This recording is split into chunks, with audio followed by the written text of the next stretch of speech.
Assalamualaikum warahmatullahi wabarakatuh. Yang kami hormati Bapak dosen penguji nilai uji kinerja UTG PET 1 tahun 2025. Perkenalkan, nama saya Nur Rahmat SPDI. Saya sebagai guru mata pelajaran sejarah kebudayaan Islam di MTS Mambaul Ulum Sumatera, sekaligus sebagai mahasiswa PPG dalam jabatan Angkatan 1 tahun 2025. Program studi pendidikan agama Islam di Universitas Islam Negeri Raden Intan Lampung dengan nomor induk mahasiswa 251110573. Pada hari ini Senin tanggal 19 Mei tahun 2025 saya akan melaksanakan ujian kinerja praktek pembelajaran di MTS Mambaul Ulum Sumatera dengan tema Khulafaur Rasyidin kelas 7 Madrasah Sanawiyah Mambaul Ulum. Sekian dari saya. Wassalamualaikum warahmatullahi wabarakatuh. Selamat menyaksikan.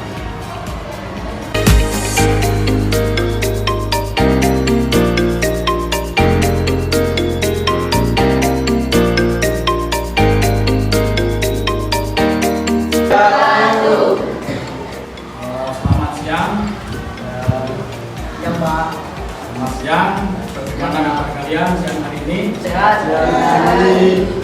Baik, sehat. Pada kesempatan kali ini kita akan melaksanakan pembelajaran dengan menggunakan teknologi, dan materi yang akan saya sampaikan nanti adalah kaitannya dengan Khulafaur Rasyidin. Saya absen dulu.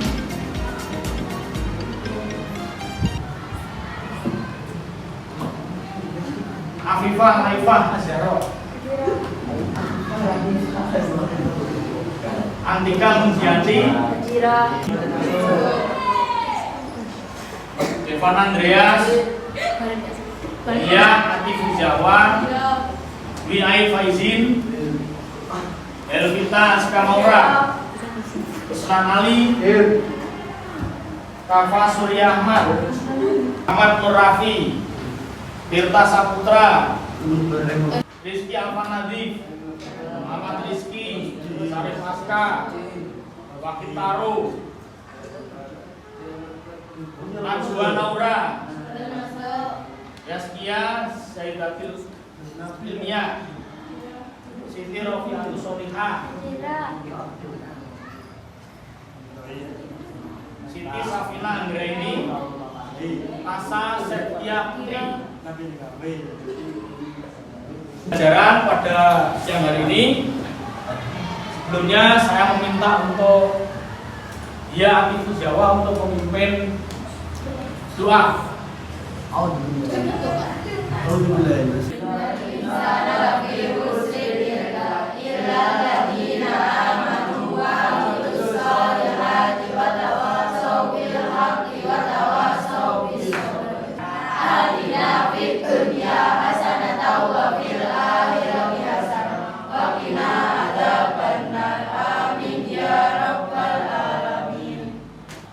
Kita menyanyikan lagu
mengulas kembali tentang materi Khulafaur Rasyidin.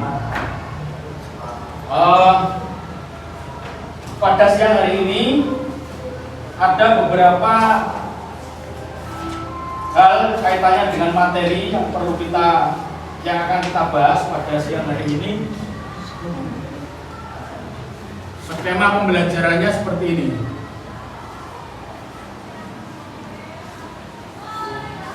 Pertama,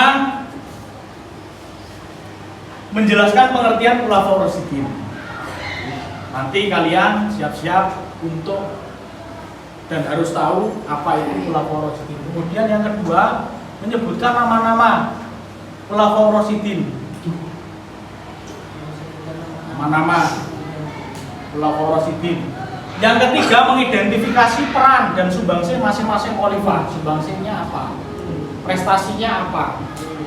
Terus kemudian meneladani kepemimpinan dalam kehidupan sehari-hari. Apa yang bisa kita ambil dari sikap pemimpin Khulafaur Rasyidin, mulai dari Abu Bakar, Umar, Utsman, Ali, itu apa yang bisa kita ambil dan bisa kita teladani. Tujuannya Islam pasca Nabi Muhammad SAW, meneladani sifat jujur, amanah, adil dan tanggung jawab, meningkatkan kesadaran kepemimpinan, keadilan, membentuk karakter akhlak yang mulia, terus mengembangkan keterampilan sosial dan tanggung jawab. Ini perlu kita tanamkan pada diri kita. Oke, sekarang sebagai media, kalian nanti menyaksikan video pembelajaran, kalian amati, terus nanti di akhir kita diskusikan.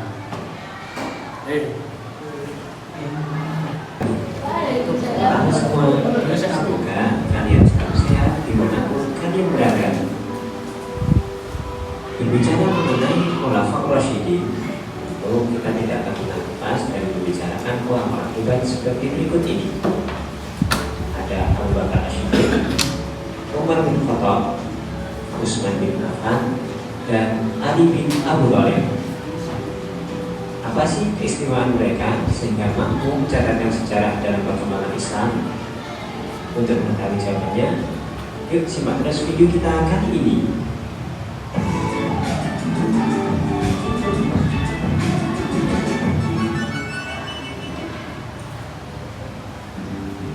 Sepeninggal baginda Nabi Muhammad SAW, maka kepemimpinan Islam dipegang oleh 4 sahabat Nabi yang paling berjasa, yakni Abu Bakar, Umar, Utsman, dan Ali.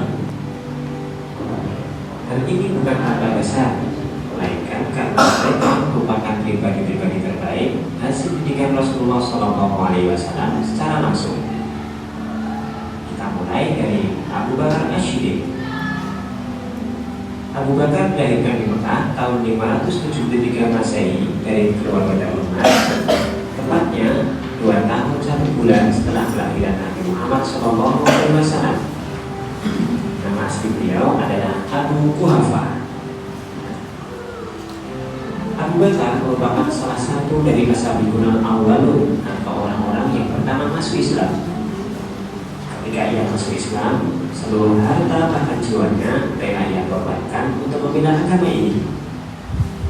Ia diberi gelar As-Siddiq, yang artinya yang benar, oleh Rasulullah SAW, dikarenakan ia adalah orang pertama yang mengakui dan membenarkan bahwa Rasulullah SAW telah melakukan Isra Mi'raj, yang mana orang kafir Quraisy pada saat itu perjalanan dari Masjidil Haram ke Masjidil Aqsa dilanjutkan ke Sidratul Muntaha dalam waktu hanya sepertiga malam saja merupakan suatu kebohongan yang besar.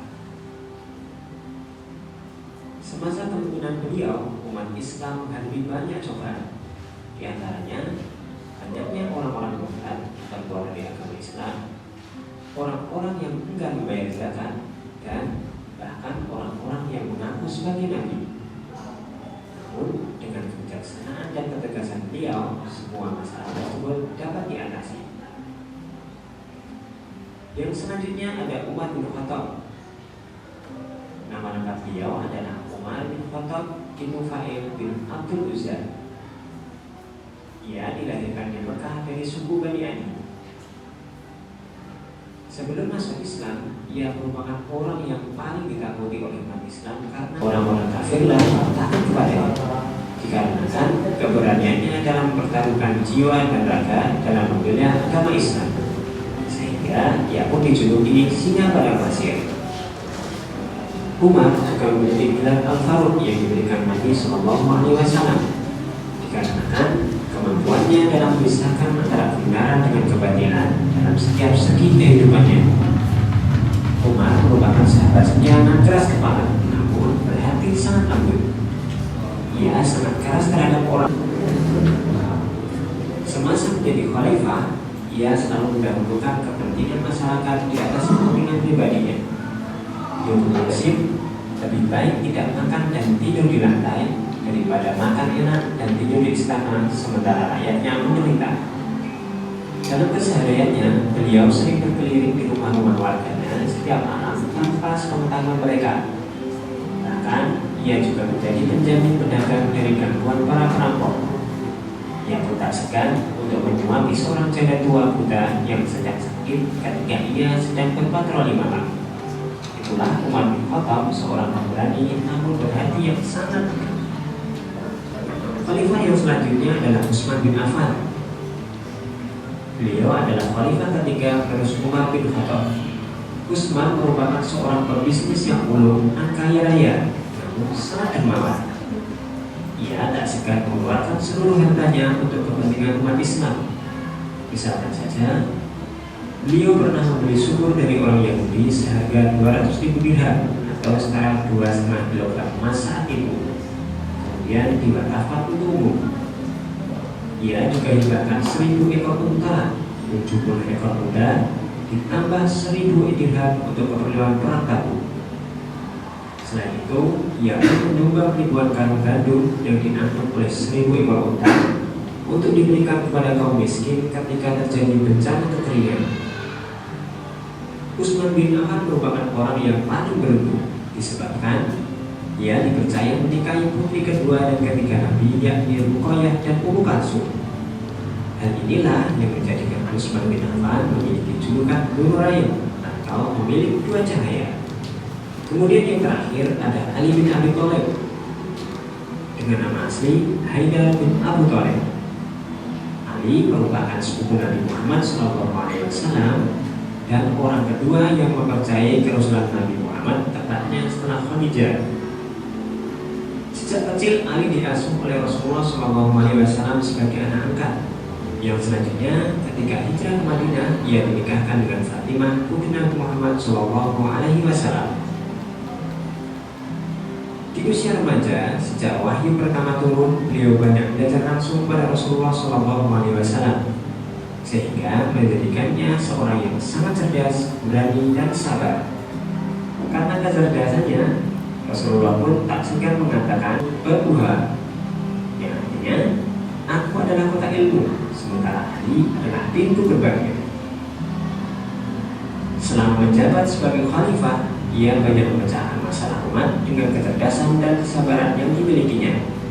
Di antaranya, memperbaiki sistem keuangan negara, membangun infrastruktur, dan juga mengembangkan ilmu bahasa untuk memudahkan orang-orang dalam mempelajari Al-Quran dan hadis Nabi, yang mana pada saat itu Islam telah sampai ke daratan India.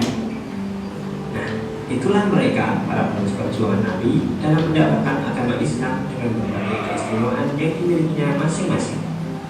Abu Bakar dengan kebijaksanaan dan ketegasannya, Umar dengan keberanian dan kelembutan hatinya, Utsman dengan kedermawanannya, serta Ali dengan kecerdasan yang dimilikinya. Semoga kita mampu meneladani dan mengamalkan sifat-sifat mereka dalam kehidupan sehari-hari kita masing-masing. Semoga video kali ini bermanfaat. Sampai berjumpa kembali di video berikutnya. Wassalamualaikum warahmatullahi wabarakatuh.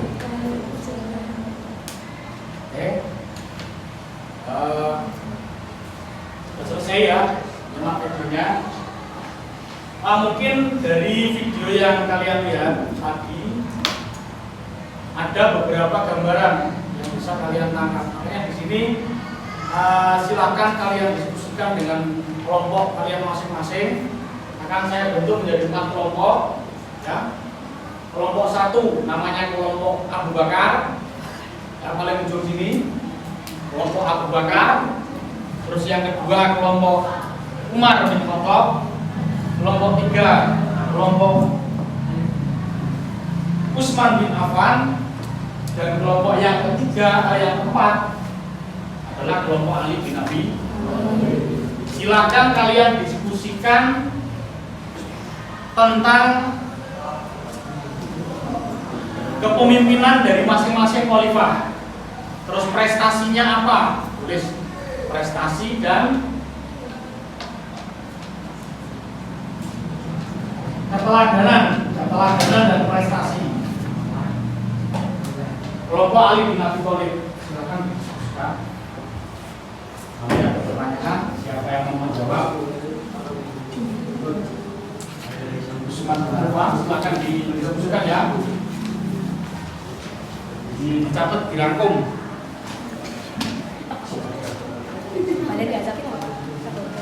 Umar bin Khattab. Kemudian Abu Bakar. Silakan kalian diskusikan dengan teman kalian. Pertama,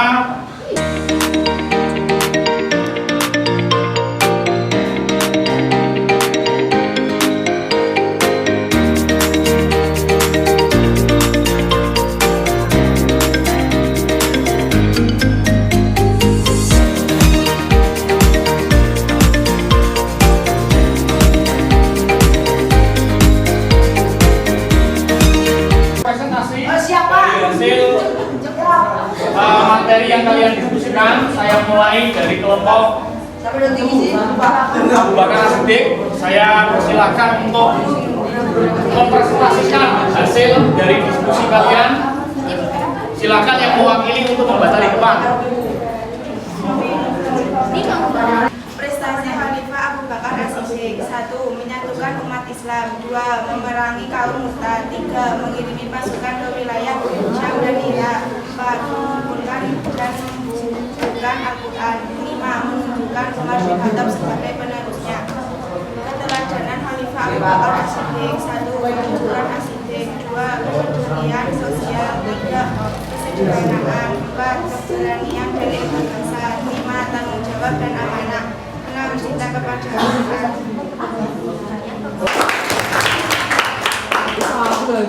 Selanjutnya untuk kelompok Umar bin Affan. Umar bin Khattab.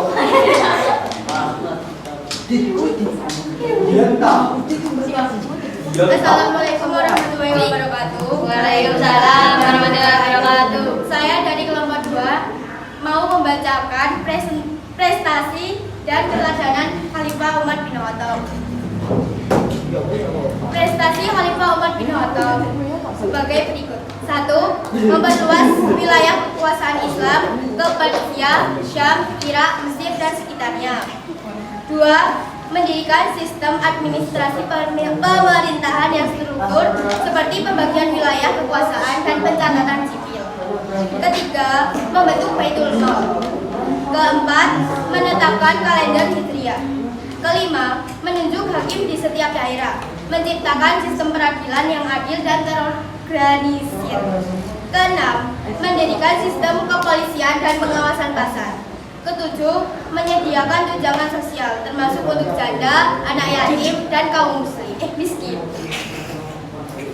Keteladanan Khalifah Umar bin Khattab. 1. Keadilan yang tegas. Umar dikenal sebagai pemimpin yang sangat adil, bahkan terhadap dirinya sendiri dan keluarganya. 2. Keberanian dan ketegasan. 3. Kesederhanaan. Meski menjadi khalifah yang besar, Umar hidup bersederhana dan tidak mementingkan kemewahan. 4. Kepedulian sosial. Sering turun langsung ke masyarakat, memantau keadaan rakyat, bahkan mengangkat sendiri beban untuk mereka yang membutuhkan. 5. Kedisiplinan dan ketegasan dalam memimpin. Menata administrasi pemerintahan, menegakkan hukum, dan memastikan aparatur negara bekerja dengan benar.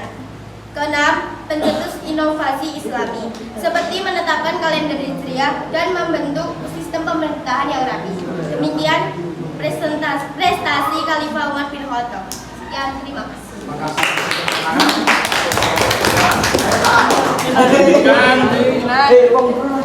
kelompok Utsman bin Affan. Silakan untuk mempresentasikan hasil diskusinya. Assalamualaikum warahmatullahi wabarakatuh. Saya akan membacakan prestasi Khalifah Utsman bin Affan. Nomor 1, menunjukkan Al-Quran dalam satu mushaf standar. 2, melanjutkan ekspansi wilayah Islam. 3, membangun angkatan laut Islam pertama. 4, meningkatkan pembangunan infrastruktur. 5, menjaga stabilitas ekonomi. 6, memperkuat administrasi negara. Keteladanan Khalifah Utsman bin Affan: 1, dermawan dan gemar bersedekah. 2, pemalu dan menjaga kehormatan diri. 3, menjaga kemurnian Al-Quran. 4, lemah lembut dan sabar. 5, menjaga amanah. 6, meningkatkan infrastruktur umat. Terima kasih. Tepuk tangan. Terakhir, kelompok Syekh Nabi Tolim.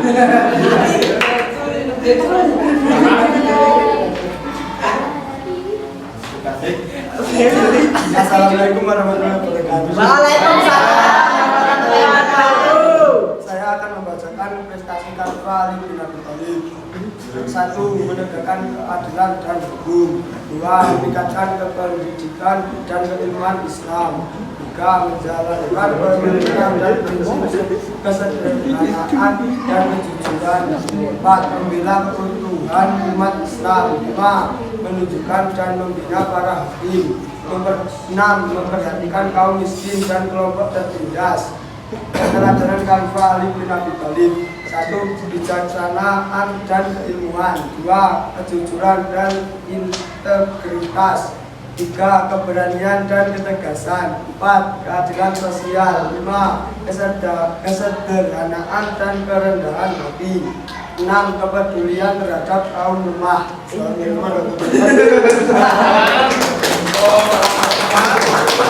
Kelompok sudah mempresentasikan, sudah melaporkan hasil diskusinya. Barangkali ada yang mau bertanya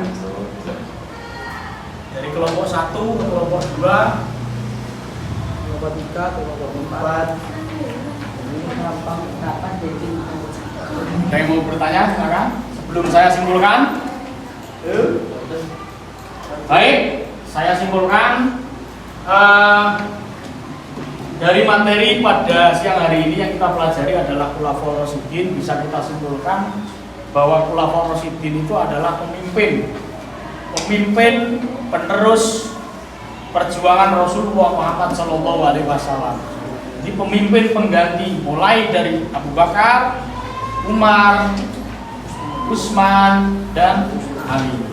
Dari masing-masing khalifah atau Khulafaur Rasyidin ini mempunyai perbedaan. Ada beberapa prestasi. Misalnya Khulafaur Rasyidin yang pertama prestasinya apa? Abu Bakar memberantas orang-orang murtad. Terus kita kenal dengan kejujuran, keberanian. Yang kedua, Utsman bin Affan yang dikenal dengan ketegasannya, tegas, dermawan, ya. Terus apalagi kesederhanaannya, beliau hidup sederhana. Terus yang ketiga adalah Utsman bin Affan terkenal dengan orang yang sabar. Utsman itu sabar, dermawan, orang yang kaya. Dan yang keempat, yang paling terkenal Ali bin Abi Thalib adalah kecerdasannya. Sampai Kanjeng Nabi bersabda, "Menunggu ana madinatil qulub wa aliyul babwa." Kalau saya kotanya ilmu, Ali itu adalah pintu gerbang. Jadi sampai sini barangkali ada pertanyaan. Kalau nggak ada pertanyaan, saya pikir kalian sudah paham mulai awal sampai akhir. Apabila ada kekurangan, kesalahan dari teman-teman kalian, ini bisa kita kembangkan. Di metode pembelajaran seperti ini bisa kita kembangkan. Dari saya cukup sekian, mohon maaf, saya akhiri. Assalamualaikum warahmatullahi wabarakatuh.